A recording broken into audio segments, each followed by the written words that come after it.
Itu tidak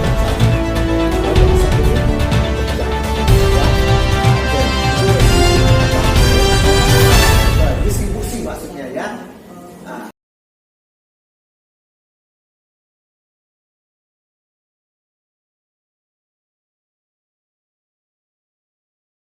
Harus yang disebut dengan keterjangkauan orang membeli ya. Ingat ya, keterjangkauan orang membeli. Itu sedikit trik pemasaran melalui kemasan ya Bu ya. Oke, sudah ngerti? Oke, berarti waktu kita membuat kemasan jangan sampai salah untuk mengejar pasarnya, karena kemasan adalah cara berjualan ya. Oke, sip ya. Nah, kita kenapa ini kok judulnya begini loh? Kita pengetahuan pemasaran produk bagikan untuk memasarkan produk. Saya tidak membahas jenis kemasannya ini pakai plastik begini, bahannya apa, bla bla bla. Nah, kita nggak belajar itu. Kita belajar aplikasi ya. Karena ibu membuat produk apapun adalah ujungnya berjualan, benar nggak? Ya. Secakap pun supaya Kak Ibu nih sudah cakap, kita anaknya sudah cakap. Tapi tujuannya kita itu ujungnya ada orang mau membeli atau tidak dengan standar harga tersebut. Berarti jangan sampai salah ya.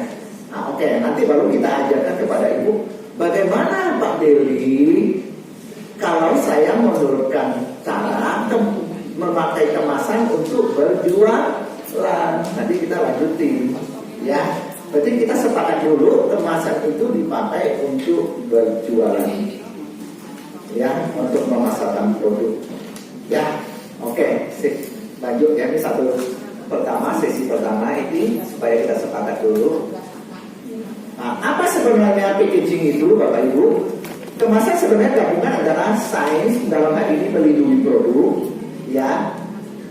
Kedua, seni dalam hal ini merepresentasikan produk. Sains lebih mengarah kepada desain struktural yang aerodinamis dan fungsi untuk memudahkan pemakaian dan proses penyediaan penggunaan, penempatan, pengepakan, penyimpanan, distribusi suatu produk. Jadi bagaimana desainnya bisa stabil, bisa diletakkan, kalau dipegang tidak masalah, display penggunaan dan pengiriman barcode. Berarti ini kan fisiknya, sainsnya ya. Sekedar seni menyangkut bagaimana teks tulisannya, warna dan gambar bisa menarik perhatian dan mengikat emosi orang untuk melihatnya. Berarti penampilan kita, baju kita, semua orang pakai kemeja bapak, kemeja saya sama, kemeja semua. Tapi motifnya kok lain-lain. Itu kan tergantung seninya bagaimana kan. Ada ibu pakai jilbab, semua yang disebut dengan jilbab. Tapi jilbab kok modelnya lain-lain. Ya, itu disebut seni. Bagaimana kita mengembangkan seni. Kalau sainsnya ini lebih mengarahkan kepada desain strukturalnya, bagaimana orang memegangnya, ya kan? Kalau saya membuka biskuit begini, ya kan, struktural, ya kan? Kalau sudah saya buka, tutupnya caranya gimana? Nah, itu strukturalnya gitu. Sama dengan ini. Sesudah saya makan keripik ibu, ya kan, saya bisa ada cipal, saya bisa tutup kembali. Tahu yang ini saya bingung nanti, saya tutup kembali agak ruwet. Kalau saya nggak disolotif kembali, nanti keawetannya berkurang. Ya, itu strukturnya segala macam. Fungsi untuk memudahkan pemakaian proses identifikasi penggunaan, penempatan, pengepakan, penyimpanan. Contoh, kalau ini contoh pengiriman. Kalau saya orang Surabaya, orang Bandung, kalau kirim atau orang Manado kirim di sini bisa dijamin bentuknya masih kue atau bubur. Nah, itu maksudnya kemasan kan? Tapi kalau begini dalam kemasan ini itu mungkin nggak pecah. Kalau kemasan ini pecah, ya. Oke. Itu sedikit tentang ilmu distribusi maksudnya ya. Itu sedikit bagaimana. Kedua ada ini contoh. Sedangkan seni ada desainnya nanti menarik atau tidak. label dan sebagainya ya. Oke. Nah, fungsi kemasan melindungi isi dari kerusakan, penurunan mutu produk, ya. Penurunan mutu produk. Kita lihat kemasan tertutup dengan kemasan yang agak terbuka, itu awetan yang mana? Contoh kalau kita biskuit ini kalau tertutup semua, secara logika ini akan lebih awet dengan yang kita mengemas kemasan terbuka. Ya, oke. Lanjut. Penyedia informasi produk. Informasi produk yang tadi semua informasi ini sudah lengkap atau belum gitu kan? Ini informasinya, berarti saya nggak lihat produknya pun, biarpun saya tidak melihat, ini ketutup. Biarpun produk ini ketutup, ini bisa saya tahunya apa? Karena ada informasi, ada gambar dan sebagainya, Ibu Bapak ya, ada gambar dan sebagainya, ada informasi produk. Ya, kedua, promosi identitas perusahaan dengan kemasan, saya bisa bikin brandingnya. Ini ada salahnya sedikit. Tahu nggak salahnya apa? Salahnya apa kalau pelajaran ini? Pelajaran ini apa salahnya? Ini bedanya nih contoh. Ini perusahaan besar. Ini perusahaan besar ini contoh lah. Ada pelebarannya promosi identitas perusahaan. Ibu kalau buat kemasan salah satu fungsinya adalah promosi identitas perusahaan. Identitas perusahaan ibu yang di mana? Ini toh? Iya. Rizkiku kan? Iya. Kenapa dia tulisannya secukil? Kenapa kupisnya segede gajah? Nah, itu kesalahan fatal. Ya. Kesalahan fatal. Ini keripik singkongnya kan tulisannya kecil, kiltelanya besar kan? Berarti produknya itu kenapa kita terus besar-besar? Orang pasti sudah tahu kita terus kecil, yang kita mau promosikan identitas perusahaan kita, bukan cookies kurma. Cookies kurma kan yang bikin banyak orang. Untuk apa kita jelasin? Dengan keripik singkong, orang sudah langsung tahu dong. Singkong ini gak ada gambar singkong, itu singkong masih keripik. Kenapa kita terus besar-besar? Yang kita promosikan adalah merek kita, Kiltela, Rizkiku. Ya, nah, nanti kita ubah ya Bu. Nanti desainnya itu kita ubah. Nanti brandnya itu harus lebih besar, minimal 100%. Ini mungkin kita buat ini 50% dari ini. Kalau perusahaan besar nggak kelihatan. Kayak Aqua itu contoh. Aqua itu air minumnya kebaca. Ada tulis nggak kebaca dong. Cuma ada secuil sini. Air minum, ya kan? Ya kan? Air minum dalam botol, ya kan? Tulisan kecil lah, perlunya kan? Berarti tadi cookiesnya ini, Ibu, cookiesnya ini yang kecil, brandnya yang besar, ya. Itu salah satu yang selalu dibuat salah sama perusahaan besar, ya. Tapi itu dia kan besar nih. Dia di kafenya besar, kopinya kecil aja. Ya, siapa yang sudah benar? Coba ada yang sudah benar belum? Oh ini benar nih, cookies nih. Ini contoh nyambung. Toing, kayak toingan, ya. Itu hampir sama kan, kentangnya masih gede-gedean itu. Iya, ya.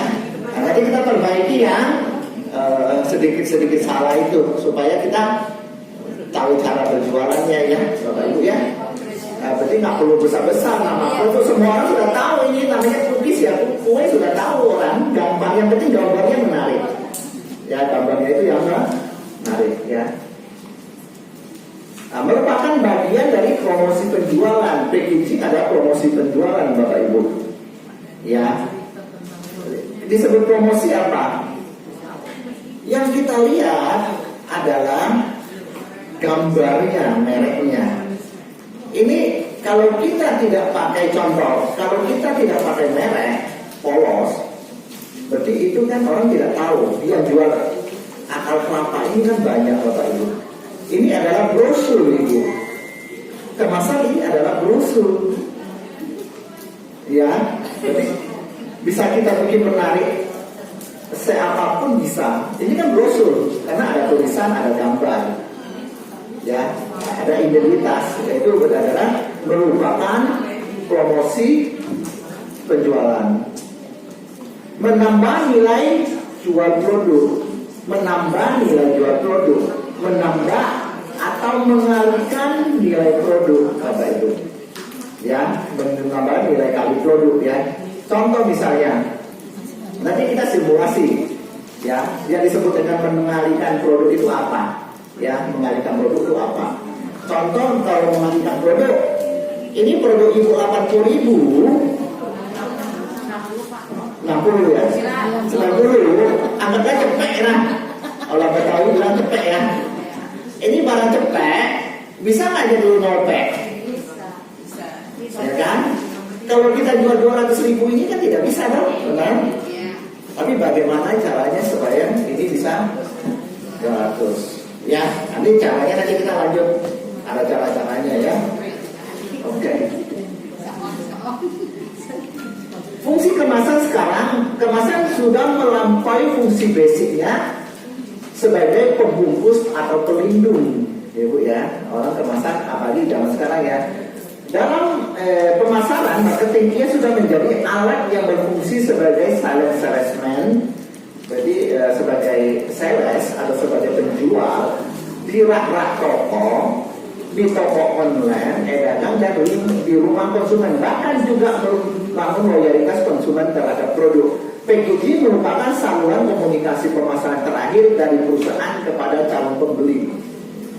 Kalau kita memberitakan orang produk kita, itu adalah kemasan ini, karena kemasan ini yang dibawa sampai ke dapur, ke rumah, kemanapun yang dibaca ini adalah packaging. Nah, kalau kita jual nasi uduk di pasar, mungkin kita masih bisa ketemu orang. Oh ini loh, Bu Umi punya nasi uduk, berarti kan ada orangnya, dia bungkusin, kita tahu warungnya. Tapi kalau sudah produk, ini mau nggak mau kan harus ada gambar dan sebagainya, ya. Oke. Nah, ini contoh. Ini sebagai contoh, ibu sebagai selemes di toko, di rak toko ibu. Contoh, berarti di supermarket, minimarket, ini kan gambar semua. Kemasan yang berjualan kan, dia nggak bisa mau berbicara kan. Yang dijual apa? Gambar-gambarnya kan, kemasannya kan. Contoh ibu di rak toko, ibu ke Indomaret bawa 100.000 dari rumah, kepingin cuma beli rinso, kopi kapal api, contoh kok 100.000. Kok keluarnya kok 1 keranjang? Kenapa bisa 1 keranjang? Nah, packaging kan, ibu lewatin produk, akhirnya nyomot. Karena apa yang dilihat? Gambarnya, kemasannya ibu lihat ya. Nah, itu yang disebut dengan sebagai kira toko, sebagai marketing digital. Ya. Kedua, di toko online atau di Tokopedia, Bukalapak, yang sekarang yang dilihat orang produk itu adalah apa? Kita bisa coba? Tidak bisa. Yang kita lihat itu adalah gambar, penampilan, ya Bu ya. Berarti kalau kemasannya menarik, itu yang dilihat. Desainnya menarik, itu yang dilihat. Benar nggak? Di toko online kalau kita cuma masukin gambar seadanya, itu tidak menjual, Bapak Ibu. Yang kita lihat itu adalah penampilannya, ya.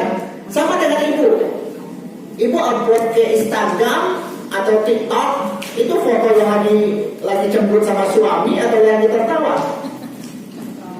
Tertawa toh. Berarti belum lagi di filter, yang gendut jadi pipinya jadi tirus, matanya sipit jadi. Oh ya, itu ngomong sendiri. Berarti produk kemasan harus begitu ibu. Ini main medsosnya begitu, kok produk saya kok begini gitu loh. Ya, kan? Yang hitam jadi putih, ya kan? Ya, berarti semua itu adalah produk, Ibu Bapak. Ya, semua itu adalah produk. Ya, ingat ya. Sekarang di rumah konsumen, kok kemasan itu juga sebagai alat promosi di rumah konsumen? Apa itu yang disebut? Lebaran kemarin contoh. Lebaran kemarin kita kan beli biskuit yang kaleng, banyak, ada Monde, ada Kongguan, ya kan? Kongguan. Tapi sampai sekarang di meja kita masih ada Kongguan, nggak kemasan nggak? Tapi isinya apa? Rengginang kan? Itu kan packaging, Bu, benar nggak? Nah, itu maksudnya packaging. Kalau kita tidak ada merek, cuma polos dan sebagainya, ya tidak bisa mempromosi. Ibu bangun tidur dari kamar mandi, masuk ke kamar mandi. Lihat kamar mandi kita itu isinya apa, ayo? Sabun, mereknya apa aja? Nggak apa-apa sebutin, nggak apa-apa, ini kan belajar ya promosi. Nah, coba berapa puluh merek. Kalau di rumah kita punya 4 orang yang lain, sekarang lain-lain kan? Misalnya kita sama istri agak tua, sudah lain tuh sabunnya, kan? Anak cowok kita, anak cewek kita sabunnya sudah lain. Belum mukanya lain lagi, rambutnya lainnya sampo. Jadi kita masuk ke kamar mandi itu sudah kan dimakan, benar? Sampai tempat taruhnya aja nggak lewat, benar nggak? Sampai berantakan banget. Itu semua apa? Kemasan kan? Bangun tidur pun kita lihat mereknya apa di situ. Sesudah dari kamar mandi, keluarlah kita ke dapur, Ibu. Di dapur kita lihat apa, Bu? Di meja, di dapur ada apa? Mereknya apa sebutin kita? Ada Sasa, Ada Royco, ada kecap Bangau, ada nasional, nah macam-macam. Ada lagi bumbu-bumbu saset segala macam. Itu apa? Packaging kan? Itu kan promosi. Ya, itu fungsinya di situ. Tadi pas ke meja makan kita lagi. Jadi kehidupan kita per hari itu, dari bangun tidur sampai tidur lagi, adalah packaging, brandingnya packaging. Ya, nah itu sebagai alat, fungsinya sebagai alat promosi, Bapak Ibu. Nah, jadi mulai sekarang buat kemasan yang menarik itu, tapi ada cara yang berjualan. Ya, oke. Ya, packaging merupakan saluran komunikasi pemasaran terakhir dari perusahaan kepada calon pembeli. Ya, oke. Satu ilmu, satu lewat. Oke, ya. Kita lanjutin lagi cerita lain. Nah, ini teknisnya. Unsur-unsur apa yang terdapat dalam sebuah kemasan? Unsur-unsur apa saja yang terdapat dalam sebuah kemasan adalah banyak diantaranya elemen-elemen visual terdiri dari bentuk, gambar, tulisan, serta warna. Ya Bu ya, itu standar. Material yang digunakan, jadi bahan yang dipakai untuk kemasan. Ada kertas, plastik, gelas, aluminium foil, kayu atau metal. Ya, macam-macam ya. Misalnya elemen visual, bentuk, gambar, materialnya bisa contoh ini, ya. Nah, ini laminasi nih. Ini stiker, dalamnya aluminium foil, ya. Ada composite can, ini kertas, ya kan? Nah, dalamnya ada kalengnya, jadi campur. Ini ada plastik PET-nya, ya. Berarti visual itu yang dipakai, unsur yang terdapat dalam elemen merek atau identitas produk kita, brand identity, ya. Berarti ada logo, maskot, slogan atau endorsement. Ini yang kita lihat ada logonya, logo ada maskot. Berarti ini yang harus di branding, ini yang harus di logo kita yang dibesarkan. Nanti kalau ada ceritanya, ada maskot bisa dalam bentuk logo, ada slogan misalnya produk kita, ya. Dan ini selanjutnya adalah ukuran, berat dan isinya, unsur yang terdapat dalam packaging, ya. Nah, informasi menjelaskan labeling, ada data perusahaan. Kemarin Ibu sudah belajar tentang label kan, BPOM, persyaratan label udah kan? Apa yang perlu dicantumkan di dalam data perusahaan, cara penyimpanan, cara pemakaian, manfaat produk, tanda kadaluarsa, barcode, tanda halal, peringatan kalau obat-obatan, ya kan, untuk authentic seal, untuk menjamin barang itu baru asli atau ada sealnya dan sebagainya. Ini unsur apa yang terdapat dalam suatu kemasan. Berarti ini yang terdapat dalam suatu kemasan ini adalah ini semua. Ya, Bu ya. Ini satu unsur apa yang terdapat dalam sebuah kemasan. Nah, ini lanjut. Produk adalah isi plus kemasan gitu. Ya. Kemasan kita jual nggak Ibu? Apa ada yang kembaliin kemasan kepada Ibu? Enggak kan? Berarti kan satu kesatuan, bukan isinya aja. Ya, nah, berarti setiap produk adalah isi dan kemasan, sehingga kemasan bukan berarti sampah atau beban biaya penjualan, melainkan satu kesatuan dengan isinya. Berarti namanya produk, berarti ada isi, ada kemasannya. Ya, nah ini keripik, kita cuma keripik komoditi, kalau sudah dibungkus menjadi produk. Ya, berarti isi selalu ingat Ibu. Ya, oke. Ini lanjut satu. Cara berjualan UKM IKM dengan perusahaan